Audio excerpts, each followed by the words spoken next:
Hello students, good morning all of you. आज हम अपनी जो प्रॉपर्टी है वो करने जा रहे हैं आयोनाइजेशन एंथैल्पी। हमने एटॉमिक रेडियाई, आयोनिक रेडियाई अच्छे से किया। अब जो है आयोनाइजेशन एंथैल्पी। तो सबसे पहली चीज कि आयोनाइजेशन वर्ड से तो हम फैमिलियर हैं। What do you mean by enthalpy? Enthalpy क्या होती है? क्या ये एनर्जी के इक्विवेलेंट होती है या एनर्जी ही होती है? कुछ ना कुछ तो डिफरेंस होगा ना कि what is the difference between energy and enthalpy. तो बेटा जो एनर्जी और एंथैल्पी है, एक्चुअल में कह सकते हो कि आप जो एंथैल्पी है लगभग एनर्जी के इक्वल ही होती है। सिंपली उनको जो मेजर करने का जो मेथड है उसमें थोड़ा सा डिफरेंस होता है।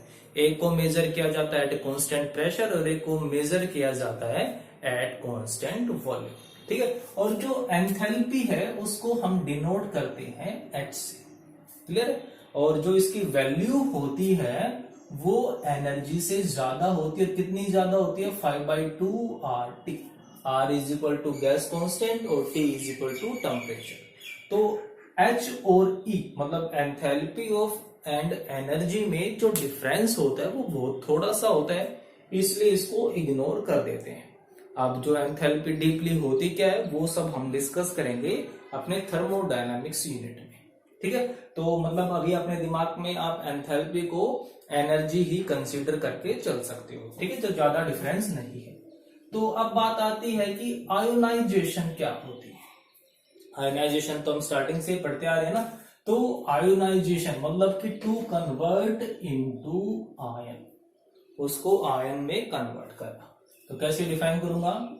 It may be defined as the amount of energy required to remove most loosely bounded electron from outermost cell of an isolated gaseous atom। आई बात समझ में? तो क्या कहना चाह रहा है बेटा कि ये एनर्जी है जिसकी हमें रिक्वायरमेंट होती है। ठीक है भाई, एटम है, एटम के पास इलेक्ट्रॉन है, तो कहते हैं कि जब हम उसको एनर्जी देंगे ना तब वो बदले में इलेक्ट्रॉन देगा। ये नहीं कि भी फ्री में इलेक्ट्रॉन दे देगा, ले जाओ, ऐसा कुछ भी नहीं होगा। हमें उसको एनर्जी देनी पड़ेगी, बदले में वो हमें इलेक्ट्रॉन दे देगा। तो कहता है कि एक एनर्जी की जरूरत है, इसलिए टू रिमूव निकालने के लिए most loosely bounded electron. Atom के अंदर जो इलेक्ट्रॉन सबसे लूजली है, तो लूजली कहां पर होगा? जो सबसे आउटर मोस्ट सेल में होगा, है ना। तो हमने आउटर मोस्ट सेल में से निकालना है। बट कंडीशन है, ये कंडीशन हम मस्ट है, इसको फॉलो करना ही होगा। आइसोलेटेड गैसियस एटम मतलब कि जैसे कि अगर मैं बात करूं कि भाई मेरे पास हाइड्रोजन गैस है, इसकी आयोनाइजेशन एनर्जी क्या होगी? तो बिल्कुल गलत है। मैं ये तो मॉलिक्यूल है, मैं इसकी आयोनाइजेशन एनर्जी निकाल ही नहीं सकता हूं। सबसे पहला काम क्या होगा कि मुझे H2 का बॉन्ड तोड़ना है और मुझे इसको एटॉमिक हाइड्रोजन में कन्वर्ट करना है। ठीक है। गैसियस का मतलब समझिए ना, भी कोई भी सॉलिड है, जब मैं उसके सारे बॉन्ड तोड़ दूंगा, जब वो अकेला एटम रह जाएगा तो वो किस में रहेगा? गैसियस फॉर्म में। हाँ, अब इसमें से जब हम इलेक्ट्रॉन को बाहर निकालेंगे तब उस एनर्जी को बोलेंगे आयोनाइजेशन एनर्जी। मतलब कि आयोनाइजेशन एनर्जी मॉलिक्यूल की प्रॉपर्टी नहीं है, एक एटॉमिक प्रॉपर्टी है, एक एटम की प्रॉपर्टी है। इसलिए जिसकी भी हम आयोनाइजेशन एनर्जी फाइंड आउट कर रहे हैं वो एक एटॉमिक फॉर्म में होना चाहिए, वो बिल्कुल अलग होना चाहिए। आइसोलेट का मतलब कि उसके ऊपर किसी दूसरे एटम का इफेक्ट कोई होना ही नहीं चाहिए। क्लियर है? तो आई बात समझ में? तो ये हो गया हमारे पास आयोनाइजेशन। तो अब मैं इसको कैसे लिख सकता हूं? जैसे कि मेरे पास कोई एटम है, X है, गैसियस फॉर्म में है। ठीक है। तो क्या कह रहा है कि एनर्जी रिक्वायर्ड, तो मुझे इसको एनर्जी देनी पड़ेगी और उस एनर्जी को बेटा मैं क्या बोलूंगा? Ionization energy. तो जब मैंने इस एटम को एनर्जी दी तो क्या बन जाएगा? ये इसने इलेक्ट्रॉन लॉस कर दिया। ठीक है। तो कहता है बेटा जब हम थर्मोडायनामिक्स पढ़ेंगे तो उसमें हम बताएंगे कि कभी भी हम एनर्जी, एग्जैक्ट एनर्जी मेजर कर ही नहीं सकते हैं, इसलिए हम हमेशा क्या मेजर करते हैं, डिफरेंस। मतलब कि स्टार्टिंग में कितनी एनर्जी थी, जब उसने इलेक्ट्रॉन लॉस किया तब कितनी एनर्जी आई। तो जो यहाँ पर जो डिफरेंस ऑफ एनर्जी है या फिर जो आयोनाइजेशन एनर्जी है, मतलब कि डेल्टा, है ना, मैं इसको बेटा ऐसे लिखूंगा, H4 enthalpy, I4 ionization and delta 4 change. मतलब कि जब इलेक्ट्रॉन लॉस हुआ तब एंथैल्पी में कितना चेंज हुआ। एक्चुअली हम कुछ ऐसे लिखते हैं, आप ऐसे लिख सकते हो, गलत नहीं होगा, बट उसका रियल चीज ये होगी, चेंज इन एंथैल्पी। हम कभी भी हम एग्जैक्ट वैल्यू नहीं निकाल सकते हैं, बट अच्छी बात यह है कि जो डिफरेंस है वो हम डिफरेंस फाइंड आउट कर लेते हैं। ठीक है, तो डिफरेंस जो इसका साइन होगा वो क्या होगा, पॉजिटिव साइन आएगा कि नेगेटिव साइन आएगा। तो बहुत सिंपल सा है, तो कभी भी डिफरेंस कैसे निकाला जाता है, प्रोडक्ट माइनस रिएक्टेंट, मतलब enthalpy of product minus enthalpy of reactant. ठीक है, तो अब जो देखो ध्यान से, जब जो प्रोडक्ट की एंथैल्पी है वो एक्चुअल में किसके इक्वल है, रिएक्टेंट प्लस आयोनाइजेशन। प्रोडक्ट की जो वैल्यू है, मतलब जैसे मैं इसको क्या लिखूंगा, enthalpy of product minus enthalpy of reactant. अब जो एंथैल्पी ऑफ प्रोडक्ट है वो एंथैल्पी ऑफ रिएक्टेंट है प्लस आयोनाइजेशन है, और माइनस रिएक्टेंट, तो एक्चुअल में वो वैल्यू किसके इक्वल ही आ गई, इसके, और ये वैल्यू क्या होगी बेटा, पॉजिटिव साइन होगी, है ना। एंथैल्पी ऑफ प्रोडक्ट किसकी हो गई, एक्स कौन था, रिएक्टेंट प्लस आयोनाइजेशन हो गई ये प्रोडक्ट की वैल्यू, माइनस रिएक्टेंट कौन है, एक्स है, सिर्फ इसको माइनस करूंगा तो मेरे पास क्या बच जाएगी, आयोनाइजेशन, और ये वैल्यू क्या होगी, पॉजिटिव। मतलब कि जो प्रोडक्ट की जो एनर्जी है वो क्या होती है, ज्यादा होती है। It is a endothermic process. Positive का मतलब क्या होता है, एंडोथर्मिक, मतलब कि जब ये प्रोसेस होगी तब जो रिएक्टेंट पार्टिकल्स हैं वो एनर्जी को सोखेंगे, एब्जॉर्ब करेंगे, और जो टेम्परेचर होगा वो डाउन हो जाएगा। तो ये चीज समझ में आई ना कि एक्चुअल में आयोनाइजेशन एनर्जी होती क्या है। अब बात आती है कि यूनिट क्या होगी भाई, यूनिट ऑफ आयोनाइजेशन एनर्जी। अब एनर्जी है तो यूनिट भी क्या होगी, एनर्जी की होगी, तो हम इसको जनरली किलो जूल पर मोल मेजर कर सकते हैं, इलेक्ट्रॉन वोल्ट पर एटम इसको मेजर कर सकते हैं। ठीक है, तो हम किसी में भी निकाल सकते हैं, तो इसकी जो यूनिट होती है वो यूनिट किसकी होगी, एनर्जी वाली यूनिट ही होगी। ठीक है, तो यहां तक क्लियर हुआ आपको। अगर यहां तक कोई भी डाउट हो तो बताओ, कोई भी डाउट हो तो आप मुझे मैसेज कर सकते हो। अब जो नेक्स्ट चीज आती है हमारे पास वो है सक्सेसिव आयोनाइजेशन एनर्जी। क्या है, सक्सेसिव आयोनाइजेशन एनर्जी या एंथैल्पी। इसका मतलब क्या होगा, सक्सेसिव का मतलब क्या होता है बेटा, लगातार। ठीक है, कॉन्टिन्यू। तो फर्स्ट, जैसे हमने फर्स्ट इलेक्ट्रॉन निकाला, फिर सेकंड इलेक्ट्रॉन निकाला, फिर थर्ड इलेक्ट्रॉन निकाला, तो उसको हम क्या बोलते हैं, सक्सेसिव आयोनाइजेशन एंथैल्पी। ठीक है, SUCCESS, सक्सेसिव आयोनाइजेशन एंथैल्पी। तो बहुत ही इंपॉर्टेंट है, बहुत सारे क्वेश्चन बनते हैं इसके ऊपर। सक्सेसिव, तो सक्सेसिव मतलब कंटिन्यू, लगातार। तो इसका मतलब क्या होगा, सक्सेसिव आयोनाइजेशन एंथैल्पी, तो इसका मतलब ये होगा कि जो हमने इलेक्ट्रॉन निकालने हैं वो लगातार निकालने हैं। पहला इलेक्ट्रॉन निकाला, फिर दूसरा निकाला, फिर तीसरा निकाला, और इस तरीके से चलते जा रहे हैं। ठीक है, तो सक्सेसिव मतलब कि the ionization energy of for successive electrons, for removing successive electron. तो इसमें क्या हो जाएगी, first ionization energy, first ionization enthalpy, या इसको आप ऐसे भी मेंशन कर सकते हैं, आयोनाइजेशन एनर्जी, और ये क्या होगी, फर्स्ट होगी। तो इसका मतलब क्या होगा, द आयोनाइजेशन एनर्जी या the energy required to remove first electron from isolated gaseous atom। ठीक है, तो क्या होगा इसके अंदर, जैसे X हो गया, फिर से मैंने इसको एनर्जी दी, ठीक है, और जो X पॉजिटिव बना, इलेक्ट्रॉन आया, तो यहां पर जो चेंज आई एंथैल्पी में वो क्या कहलाएगी, फर्स्ट आयोनाइजेशन एंथैल्पी। अब ऐसे ही बेटा सेकंड आयोनाइजेशन एंथैल्पी क्या होगी, इसको मैं कैसे डिनोट कर सकता हूं, इस तरीके से, ठीक है, या फिर इसको नीचे रोमन में भी लिख सकते हो। तो सेकेंड आयोनाइजेशन एंथैल्पी का मतलब क्या हो जाएगा, the energy required to remove, the energy required to remove second electron from isolated gaseous,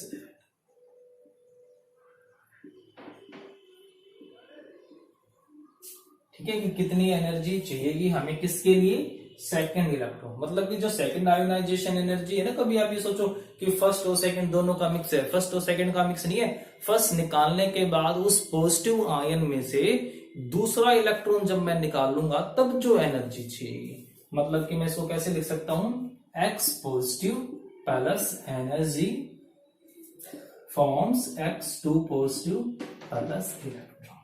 तो जो change in enthalpy here is called second ionization enthalpy. समझ रहा है? तो अब इसी तरीके से हम थर्ड निकाल सकते हैं, फोर्थ निकाल सकते हैं, फिफ्थ निकाल सकते हैं। तो ये क्या रहेगी बेटा, सक्सेसिव आयोनाइजेशन एंथैल्पी। अब अगर मैं बात करूं कि भाई जब सक्सेसिव एंथैल्पी की बात कर रहा हूं तो इनमें से सबसे ज्यादा वैल्यू कौन सी होगी, अगर ये फर्स्ट आयोनाइजेशन की वैल्यू ज्यादा होगी कि सेकंड की होगी, थर्ड की होगी, किसकी ज्यादा होगी?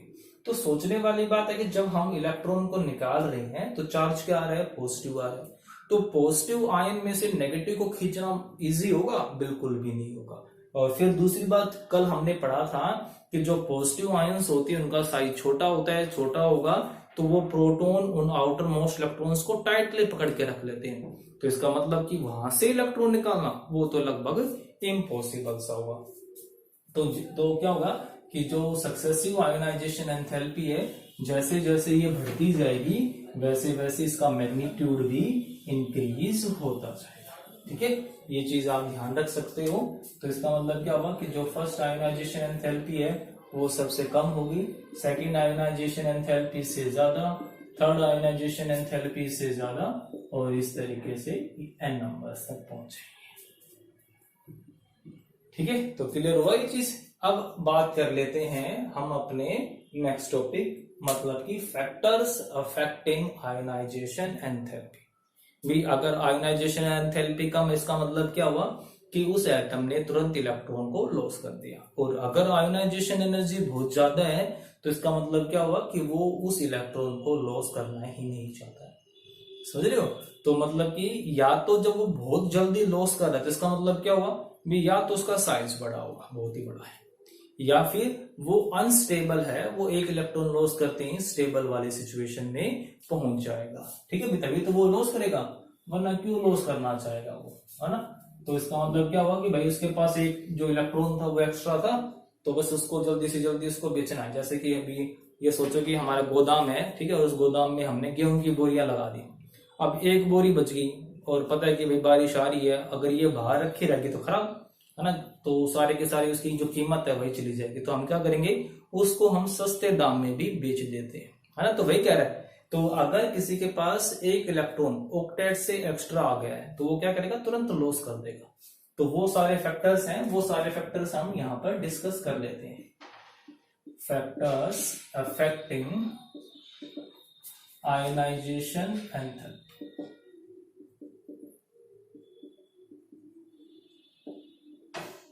ठीक है, तो हमारा जो फर्स्ट है इसमें फैक्टर, जो फर्स्ट फैक्टर है वो फर्स्ट है हमारे पास साइज ऑफ एटम।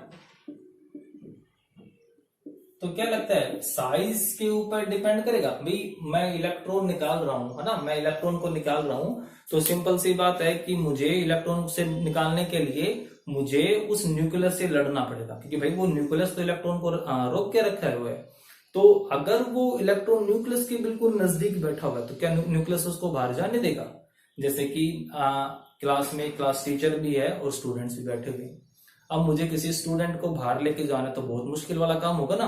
अगर क्लास में टीचर ना हो या जो टीचर है वो क्लासरूम से दूर हो तो क्या होगा, उस स्टूडेंट को निकालना इजी होगा। जितनी ज्यादा दूर होगा, है ना, जितनी ज्यादा दूर होगा, मतलब कि हमारे फ्लोर पे है नहीं, किसी दूसरे फ्लोर पे है, तो उसको निकालना बहुत इजी हो जाएगा। तो वही चीज कह रहा है कि जो साइज जितना बड़ा होगा भी, जो फोर्स ऑफ अट्रैक्शन होता है इलेक्ट्रोस्टैटिक, वो क्या होता है Q1 Q2 over are square. तो जितने बड़ा साइज होगा उसका मतलब कि distance between nucleus and outermost electron is also large. तो जब वो डिस्टेंस ज्यादा होगी तो अट्रैक्शन क्या हो जाएगा, कम हो जाएगा, और उस इलेक्ट्रॉन को निकालना बहुत ही इजी हो जाएगा। आई बात समझ में? तो वही चीज ये कह रहा है। तो कह रहा है as the size of atom increases, as the size of atom increases, the distance between nucleus and outermost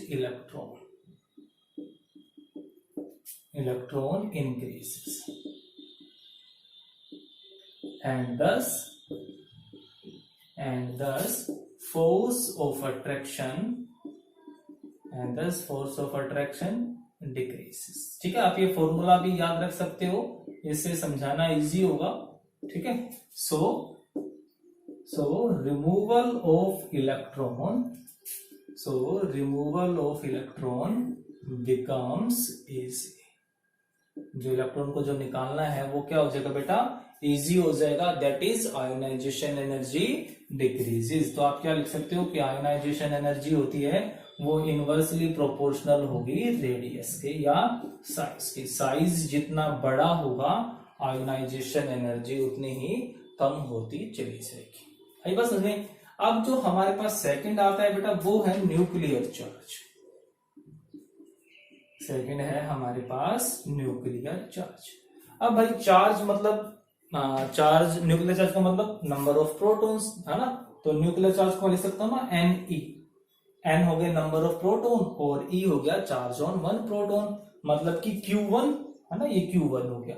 तो अब नंबर ऑफ प्रोटॉन जितने ज्यादा होंगे मतलब चार्ज उतना ज्यादा होगा, चार्ज जितना ज्यादा होगा इसका मतलब कि फोर्स ऑफ अट्रैक्शन ज्यादा हो जाएगा, और फोर्स ऑफ अट्रैक्शन ज्यादा होगा इसका मतलब क्या होगा कि उस इलेक्ट्रॉन को निकालना बहुत मुश्किल हो जाएगा। निकाल तो सकते हैं बट बहुत मुश्किल होगा, मतलब कि बहुत ज्यादा एनर्जी उसको देनी पड़ेगी as the number of proton increases. ठीक है, साइज सेम रहता है, अगर मैं कहूं भी साइज में ज्यादा डिफरेंस ना हो बट नंबर ऑफ प्रोटॉन या न्यूक्लियर चार्ज बढ़ता जाए तब क्या होगा कि आयोनाइजेशन एनर्जी बहुत ज्यादा होगी, उस इलेक्ट्रॉन को निकालना बहुत ही मुश्किल हो जाएगा।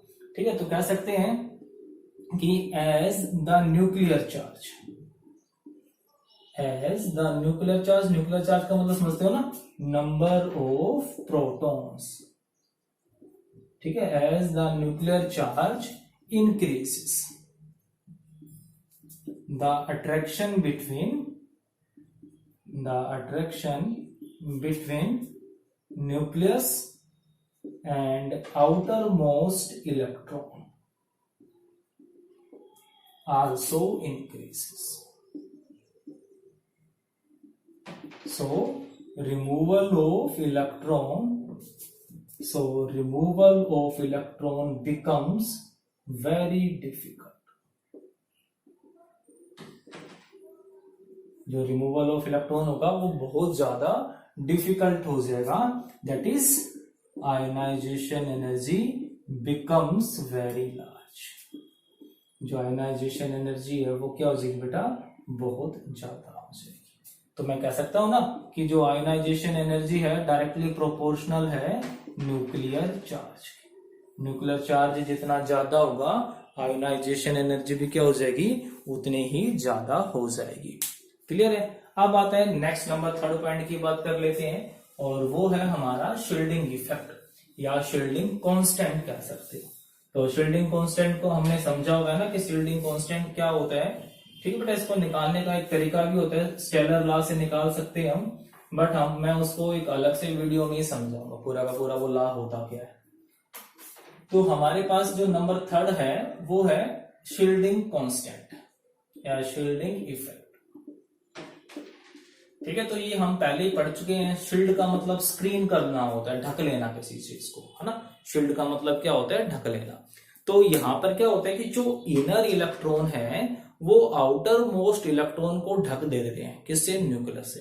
मतलब कि जो न्यूक्लियस है, न्यूक्लियस का जो इफेक्ट है वो आउटर मोस्ट इलेक्ट्रॉन्स पे उतना पहुंच ही नहीं पाता जितना पहुंचना चाहिए।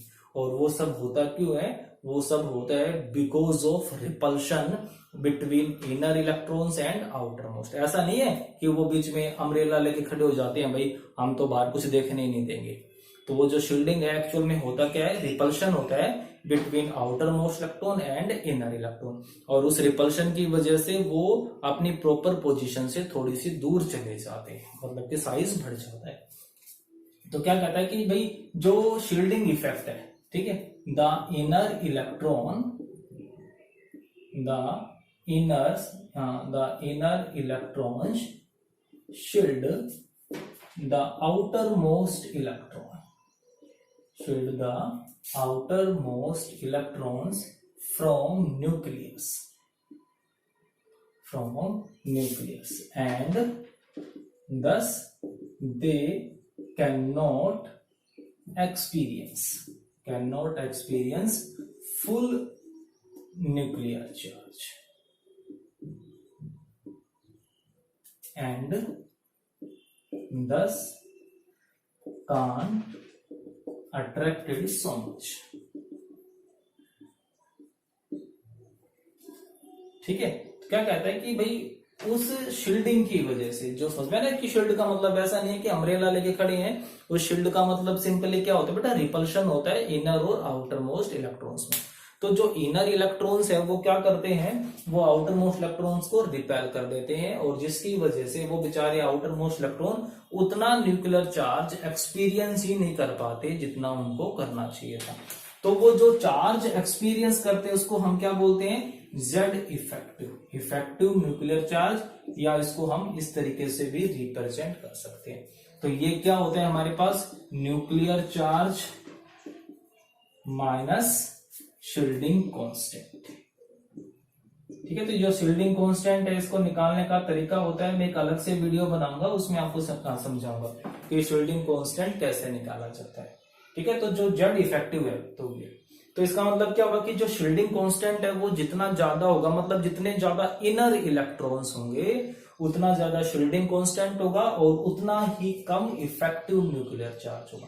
तो जब इफेक्टिव न्यूक्लियर चार्ज ही कम हो जाएगा तो इसका मतलब क्या हुआ कि वहां पर कोई अट्रैक्शन ही नहीं है, मतलब कि इलेक्ट्रॉन्स को निकालना क्या हो जाएगा बेटा? इजी हो जाएगा। तो कह सकते हैं ना, सो एज द शील्डिंग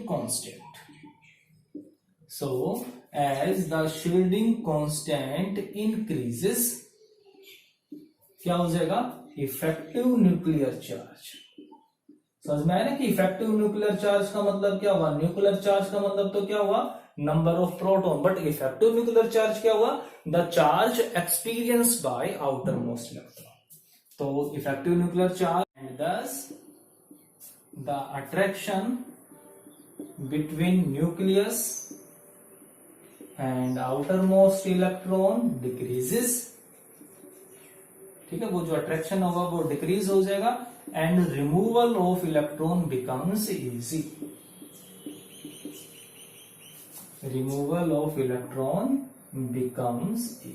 वो क्या हो जाएगा? बहुत ज्यादा इजी हो जाएगा। तो मैं लिख सकता हूं कि भाई जो आयोनाइजेशन एनर्जी है वो शील्डिंग कांस्टेंट के इनवर्सली प्रोपोर्शनल होती है।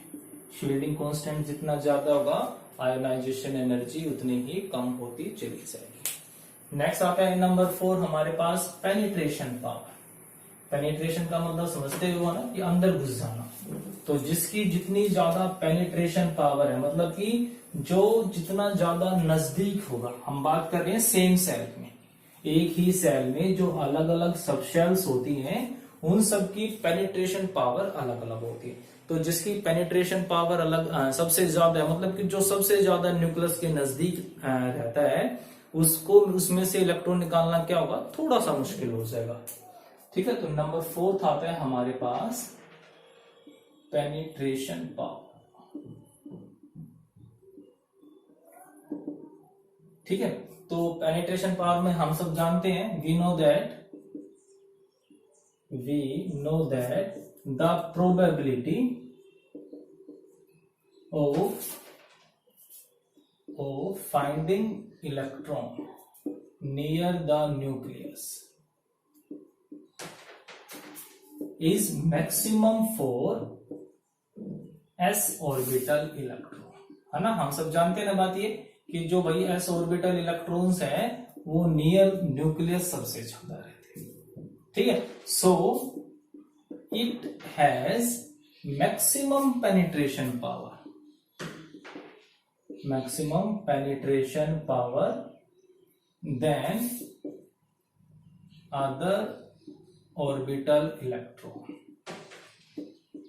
ठीक है। जो इसकी पेनिट्रेशन पावर होगी वो सबसे ज्यादा होगी जितने भी दूसरे ऑर्बिटल इलेक्ट्रॉन्स है उससे ज्यादा, ठीक है। हम इसके लिए बात करें बेटा for same cell, for same cell मतलब ये नहीं होगा कि भाई हमने सेकंड सेल का तो पी सब शेल ले लिया और फिफ्थ या सिक्स का ले लिया हमने एस, फिर कंपेयर करो भाई एस और पी की, ना सेम सेल ही लेनी है। फिर सेम सेल के जो अलग अलग सब शेल है एस पी डी एफ उनकी पेनिट्रेशन की बात हो रही है। तो कहता है कि जो एस ऑर्बिटल है उसकी टेंडेंसी, इसकी प्रोबेबिलिटी सबसे ज्यादा होती है न्यूक्लियस के नजदीक रहने की, तो इसका मतलब उसकी पेनिट्रेशन पावर सबसे ज्यादा है, तो उसमें से इलेक्ट्रॉन निकालना क्या हो जाएगा, सबसे ज्यादा हो जाएगा, ठीक है। Similarly, the penetration power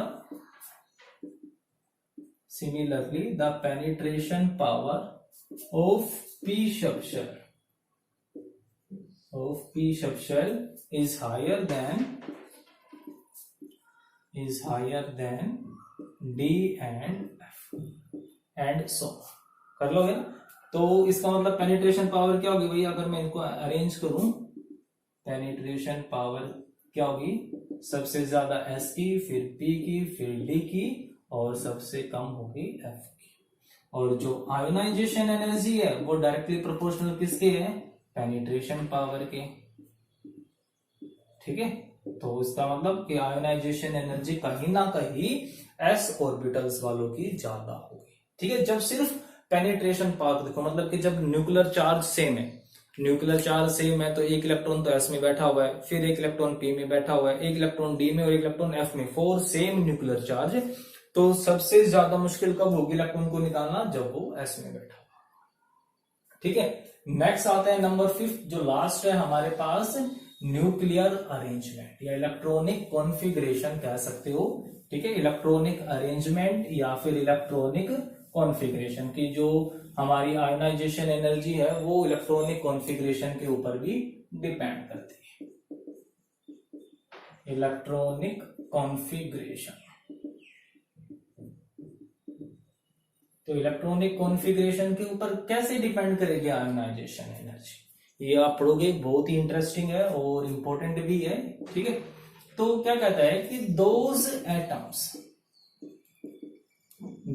atoms which are stable, ये हमने पढ़ चुका ना कि स्टेबल क्यों होते हैं, क्योंकि उनके पास जो कॉन्फ़िगरेशन होता है वो सिमेट्रिकल होता है या due to large number of exchange energy. तो स्टेबल का मतलब कौन से स्टेबल थे, या तो वो किस केस में होते हैं, हाफ फिल्ड होते हैं, या फिर क्या होते हैं बेटा, वो फुल फिल होते हैं। तो क्या कह रहा है, those atoms which are stable, ठीक है। अब कोई चीज स्टेबल हो गई तो क्या भाई वो अपना मूड चेंज करना चाहेगी, वो तो चीज पहले से स्टेबल होगी। तो अब हम कहें कि भाई पहले कोई है वो पहले से बहुत खुश है, फिर हम उससे कहें कि भाई तो अपनी ये पोजीशन चेंज कर ले, हम तुझको ना 100 रुपए दे देंगे, तो पोजीशन चेंज करेगा, क्यों चेंज करेगा वो, हाँ पोजीशन चेंज करेगा तो फिर कीमत बहुत अच्छी लगवाएगा, है ना, कि वो पहले से बहुत ज्यादा खुश है, वो अपने अंदर चेंज करना ही नहीं चाहता। हाँ फिर उसके अंदर अगर आप रियल में चेंज करना चाहते हो तो जो उसकी कीमत होगी, वैल्यू होगी, वो बहुत ज्यादा होगी। तो वही चीज कह रहा है कि जो एटम स्टेबल है, मतलब कि हाफ फिल या फिर फुल फिल है, उनकी जो आयोनाइजेशन एनर्जी होती तो है, मतलब इलेक्ट्रॉन तो वो भी लॉस करते हैं, बट वो बहुत ज्यादा होती है। Which are stable either half fill or full fill have very high ionization energy than their neighbors,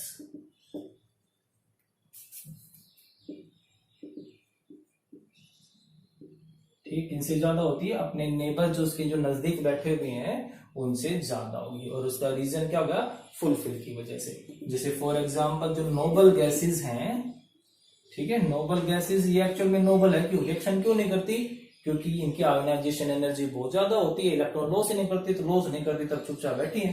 किसी के साथ रिएक्शन ही नहीं कर पाती हैं। तो कहते हैं कि जो नोबल बेसिस होती हैं हैव हाईएस्ट, सबसे ज्यादा होती हैं इनकी, have highest ionization energy due to fulfil configuration, है ना, एकदम स्टेबल होती हैं, एक भी इलेक्ट्रॉन लॉस नहीं करना चाहती हैं, ये बिल्कुल मोक्ष के द्वार पर बैठी हुई है ना, स्टेबल हो चुकी है। अब एक इलेक्ट्रॉन लॉस कर देंगे तो बेचारे को फिर एक इलेक्ट्रॉन चाहिएगा, तो इसलिए अच्छा है कि इलेक्ट्रॉन ये लॉस ही नहीं करती है। तो ये जो फैक्टर्स थे, ये फैक्टर आपने बहुत माइन्यूटली पढ़ने हैं, ठीक है। इनके ऊपर आईआईटी मेंस और नीट में क्वेश्चंस उठता है, और इजी सा कंसेप्ट है, पर थोड़ा सा ध्यान दोगे तो आपको समझ में आ जाएगा। Okay, thank you.